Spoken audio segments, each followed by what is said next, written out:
Bonjour, ici Gilles, le radio prepper, avec une vidéo donc en français pour vous présenter le QRP vert Mignon SDR, une radio que je trouve formidable, qui vient d'Ukraine. Alors pour une fois qu'une radio intéressante n'est pas produite en Chine ou au Japon, moi je trouve ça très bien. Temps magnifique aujourd'hui d'ailleurs. Nous sommes le 4 mai, toujours confinés. Donc voilà, une radio que j'ai achetée récemment, donc la semaine dernière, qui est absolument minuscule. Vous voyez la taille ici, c'est vraiment très très petit. Je la mets là. Donc une radio vraiment très petite, mais qui par contre donc n'est pas seulement en CW, comme la plupart de mes radios qui font cette taille-là, mais qui a aussi la BLU. Non seulement le CW et la BLU, mais toutes les bandes entre 160 mètres et 10 mètres. Oh. Donc quelque chose de vraiment incroyable pour cette taille. La puissance de sortie est entre 5 et 9 watts. Mon tuner automatique Elecraft T1 m'indique pratiquement 10 watts en fait, ce qui est quand même très bien encore une fois pour cette taille-là. Donc plein de choses intéressantes. Un écran qui a donc la waterfall, je sais pas comment dire en français, qui a le spectrum, le spectre, enfin bon, vous verrez. Donc voilà, vous pouvez regarder derrière aussi. Donc l'alimentation, on a un port USB, donc ça c'est pour le contrôle de la radio. Malheureusement, il n'y a pas l'échange du son par USB. Pour ça, il y a line in and line out ici. Donc voilà, là on doit utiliser un câble pour enfin deux câbles pour le son. L'entrée du micro. Ensuite, on a pour la clé le manipulateur CW et pour un haut-parleur. Voilà, évidemment la prise BNC hein, pour l'antenne et aussi ici donc une prise pour le déclenchement d'un amplificateur si vous utilisez un amplificateur, mais franchement c'est pas vraiment nécessaire. Voilà, alors plein d'utilités avec cette radio. Par exemple, vous avez les filtres CW qui descendent jusqu'à 200 Hz. Vous pouvez régler les filtres dans le menu. Également, sur l'écran, vous avez un indicateur de TOS, donc d'onde stationnaire, et aussi l'indication de la batterie et de la puissance de sortie. Donc plein d'informations très utiles. Évidemment, c'est un peu petit, donc moi j'utilise les lunettes. Hein. C'est pas toujours facile à lire, mais on a toutes les informations dont on peut avoir besoin. Voilà, donc cette radio, vous la trouverez sur qrpvert.com et avec d'autres radios. QRPVert est une compagnie donc qui est dirigée par Yuri en Ukraine et qui a fait donc d'autres radios, des monobandes aussi, qui sont très très bien. Donc voyons, jetons un petit coup d'œil sur cette radio. On va maintenant la brancher et l'utiliser. Hello, my friends. Thank you. You report 5555. My name is Louis Lima Oscar India Charlie Kilo QSL. Voici donc l'installation de mon antenne Caméléon M-Pass avec le fouet de 3,20 m qui est évidemment un peu court pour le décamétrique, hein, on ne va pas s'attendre à des miracles, mais c'est une antenne qui fonctionne quand même très très très bien, très pratique pour ma terrasse. Le QRP vert Mignon SDR, la boîte d'accord automatique Elecraft T1, j'ai aussi une choke pour éviter les courants indésirables, je ne sais pas comment on dit en français. Ensuite, le QRP Guys, indicateur de TOS avec un bridge de 50 ohms qui va permettre d'éviter de griller les transistors finaux de la radio. Nous avons aussi le micro, très petit, et le manipulateur Morse Kent. Voilà, ici vous voyez l'écran qui clignote, mais en fait, en réalité, il ne clignote pas puisque c'est simplement l'obturateur de la caméra qui cause ce problème. Voilà, on va aller faire un petit tour sur les 20 mètres, essayer de faire un contact. Ah.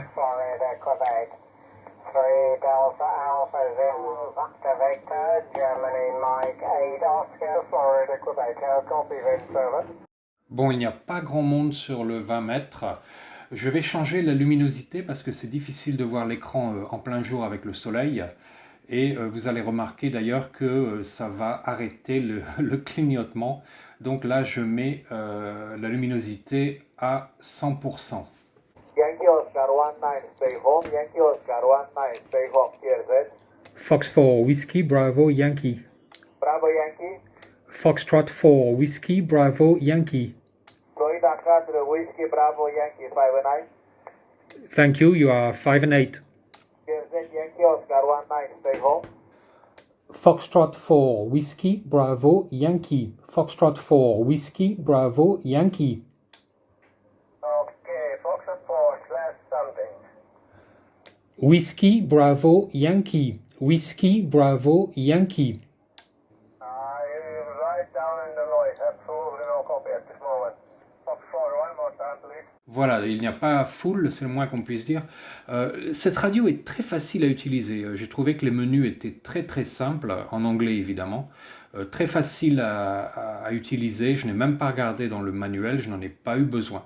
La seule chose qui m'embête un peu, c'est qu'il n'y a pas de QSK, c'est-à-dire que en fait, la connexion pour la transmission est faite par un relais, pas par des diodes. Donc, quand je veux envoyer par exemple un point d'interrogation, je dois envoyer un point d'abord pour déclencher la transmission. Et voici ce que je dois faire. Bien, donc bon, ça n'est pas un très très gros problème quand même, c'est très utilisable et ça fonctionne très très bien. Voilà, je suis rentré à cause du bruit à l'extérieur. Maintenant, je vais essayer donc de faire un contact ou deux en CW, en utilisant le code Morse évidemment. Et pour cela, je vais aller sur la bande des 20 mètres.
QRU, nothing else to say.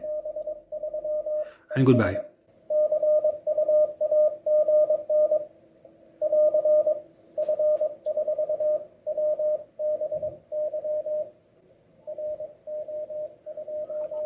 I think you made a mistake in my QRZ.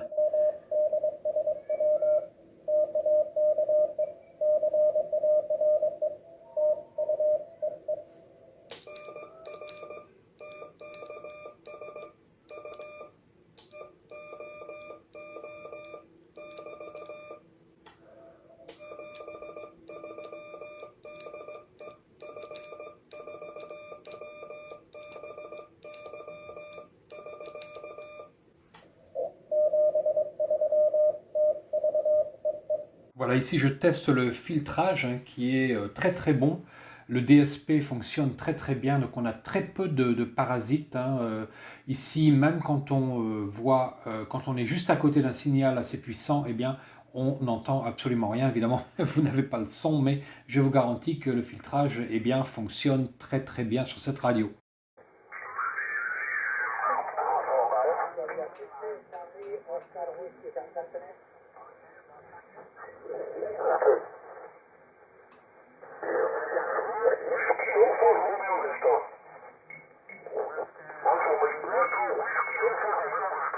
Alfa Mike 4, Whisky Alfa Romeo Delta. Oui, QSL, Nicolas, transmettez, je vais vous donner votre report. Ok, pour vous 59 QSL. Oui, vous aussi 5959 ici dans le sud de la France, QSL.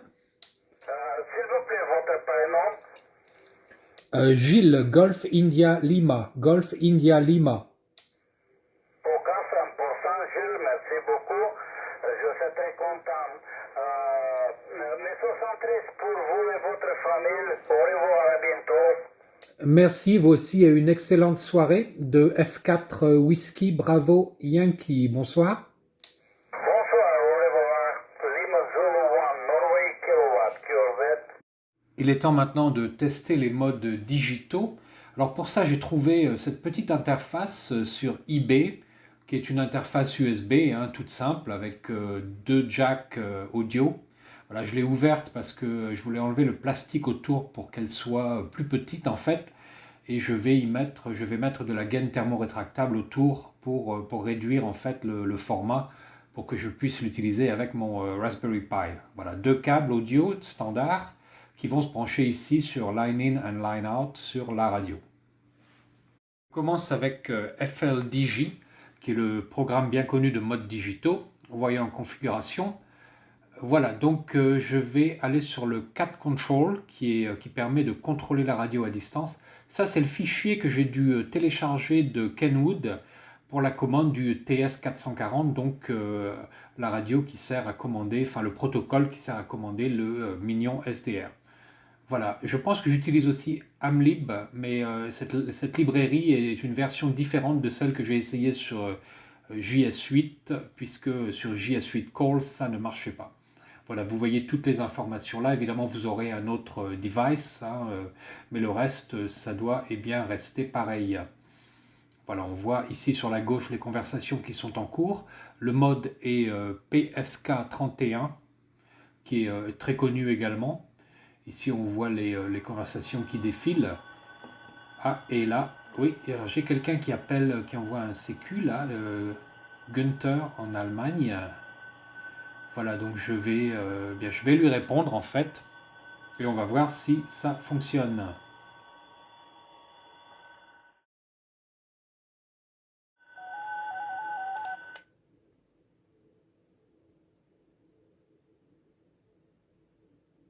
Voilà, ça part de F4WBY.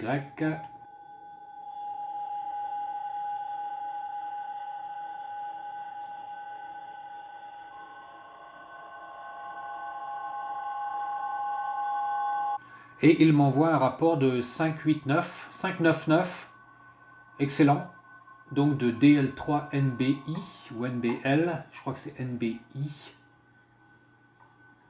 Donc voilà, ça fonctionne très bien avec FLDJ en PSK31.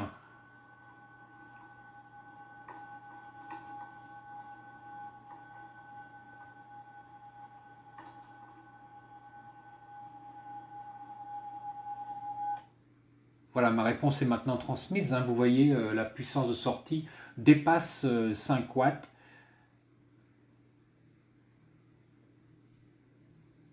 Et ça va maintenant se déconnecter. Ah, voilà. Bien, en tout cas, voilà. Ici, je passe à JS8 Call, mais d'abord, il faut que j'installe et que j'utilise FLRig. C'est ce petit programme que vous voyez, où je dois également choisir le TS440, mais il n'y a pas de TS440, donc je prends le TS450S. Le reste doit rester la même chose.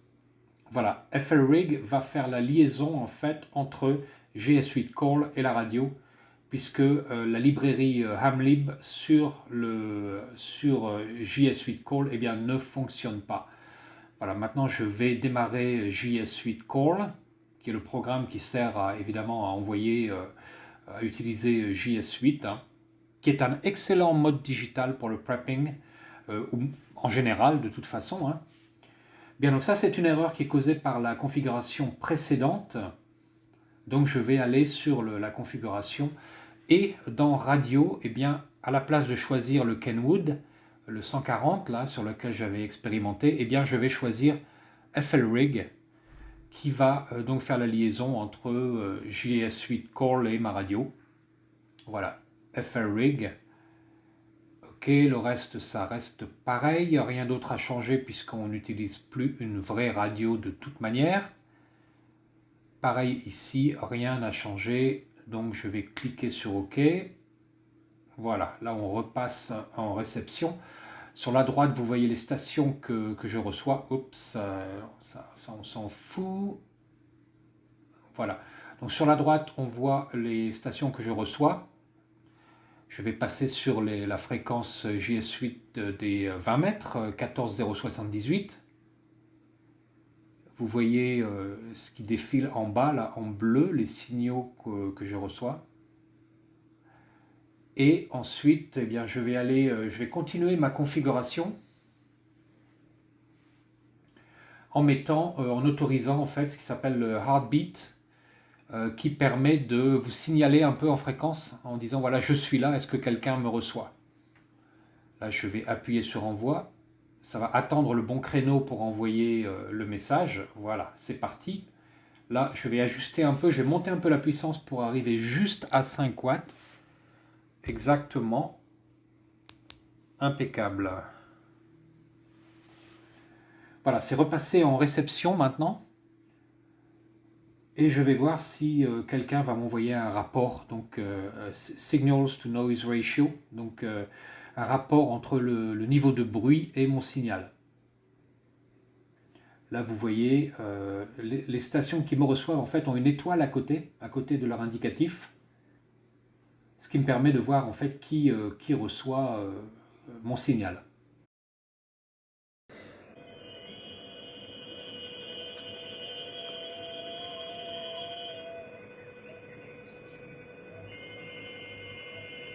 Ah, là, j'ai reçu une réponse de OH6ELF.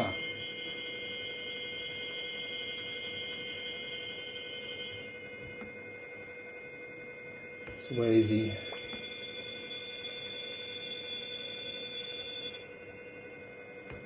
Alors, Tony en Finlande qui me donne un -11.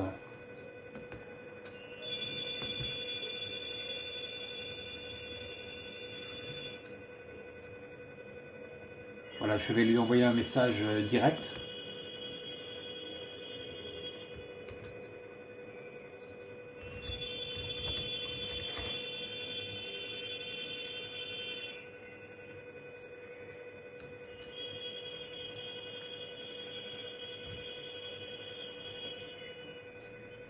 C'est parti.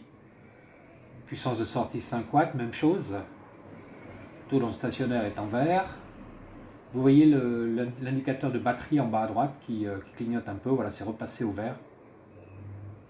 Ça retransmet. C'est assez lent, hein. JS8 est assez lent, mais par contre, c'est super efficace pour les signaux faibles.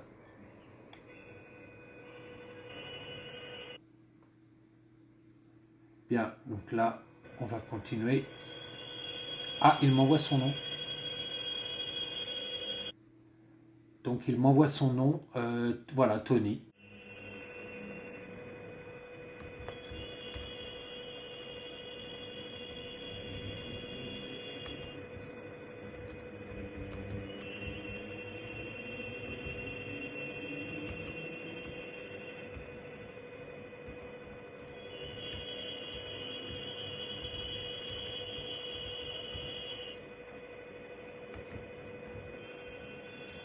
Voilà, donc ça fonctionne très très bien, hein. J'avais eu quelques problèmes effectivement, mais tout est résolu. Mais il faut utiliser FLRig avec JS 8 Call, en tout cas pour le moment, jusqu'à ce que la librairie Hamlib soit réparée. Mais bon, ça n'est pas vraiment un gros problème, ça fonctionne très bien comme ça. Voilà, là ça transmet encore une fois. Petite pause, retransmission. Et ça envoie mon message. Formidable. Ça m'a pris un certain temps, mais finalement j'ai quand même réussi à le faire marcher. Bien, avant de remballer, là je crois que c'est tout pour l'instant, eh bien je vais vous montrer ma station digitale. Bon, bah c'est comme tout à l'heure à peu près, hein, il n'y a pas beaucoup de différence. Là j'ai le Minion SDR, j'ai une batterie au gel, mon tuner, donc la boîte d'accord automatique T1, mon portable, mais là j'ai une antenne, j'ai un fil qui descend le long du building en fait. Alors au départ, dans mes autres vidéos, j'ai fait donc des premières vidéos en anglais, j'ai eu quelques problèmes avec notamment des problèmes de courant RF, donc radiofréquence, qui revenait sur le blindage du coax et qui causait le keyer, donc qui causait des problèmes avec la radio. Mais j'ai changé d'antenne et ça a disparu. Ensuite, j'ai aussi eu des problèmes avec les modes digitaux. Vous avez vu aussi également maintenant que ça fonctionne très bien. Donc finalement, cette radio fonctionne très bien en code Morse, en voix, donc BLU, et aussi en mode digital. Donc voilà, tout fonctionne. Un truc qui est bien aussi, c'est qu'on peut recevoir l'AM, modulation d'amplitude, donc en réception. Et la réception couvre toutes les bandes décamétriques, donc entre, je pense, entre 1,5 et 30 MHz. Alors évidemment, je suis très content d'avoir acheté cette radio. Au départ, je n'étais pas certain de ce que j'allais recevoir. D'ailleurs, quand j'ai reçu la boîte, elle était tellement petite que j'ai pensé qu'il n'y avait pas de radio dedans, tellement c'est minuscule. Et je suis très content des performances de la radio, jusqu'à maintenant en tout cas, parce que j'ai pu faire des contacts donc, dans tous les modes, sur plusieurs bandes. Donc voilà, apparemment ça fonctionne très bien et je pense que pour des opérations portables comme SOTA par exemple, ça va être une radio qui va être formidable. Pour le prepping également, puisqu'on a finalement tout ce dont on a besoin pratiquement dans cette petite boîte qui peut, elle, tenir évidemment dans un sac ou quelque chose comme ça, qui pèse pratiquement rien. Je crois que c'est 450 grammes, 454 grammes, donc 1 livre. Et c'est vraiment très léger. D'ailleurs, ça ne semble pas peser autant que ça. Je pense que c'est peut-être moins, mais on ne sent vraiment pas la radio. Ce qui est vraiment super parce que quand on fait des randos et des sorties donc en pleine nature, eh bien, le moindre gramme d'économiser, après quelques kilomètres, ça compte. Voilà, à noter également que l'alimentation peut descendre jusqu'à 8 volts. Ça, c'est très important parce que ça permet d'utiliser des batteries qui seraient déjà pratiquement mortes, si on peut dire. Aussi, le courant, le courant n'est pas trop important. En fait, c'est à peu près entre 120 mA pour le volume à un quart jusqu'à 200 mA avec le volume à fond. Donc, c'est pas énorme, surtout pour une radio qui fait la BLU, hein, faut bien le dire. Bon, pour une radio CW, évidemment, c'est un peu beaucoup, mais on a tous les modes ici avec cette radio, donc c'est pas grand chose. Moi, je peux l'alimenter avec 4 cellules 18650 et ça marche, ou 3 même, ça marche vraiment très bien. Donc il ne faut pas énormément de puissance pour cette radio, ce qui veut dire qu'on peut rester à l'écoute pendant relativement longtemps avec des batteries qui aussi ne pèsent pas trop lourd. Voilà, je ne vais pas faire plus long, je crois que vous savez tout à peu près. Allez voir qrpvr.com. Je vais réutiliser cette radio évidemment, hein, donc je pense que je vais m'en servir souvent, donc vous allez la voir encore. N'oubliez pas de vous abonner et de cliquer sur la petite cloche pour recevoir les notifications parce que j'aurai d'autres vidéos sur cette radio en anglais et en français. À la prochaine!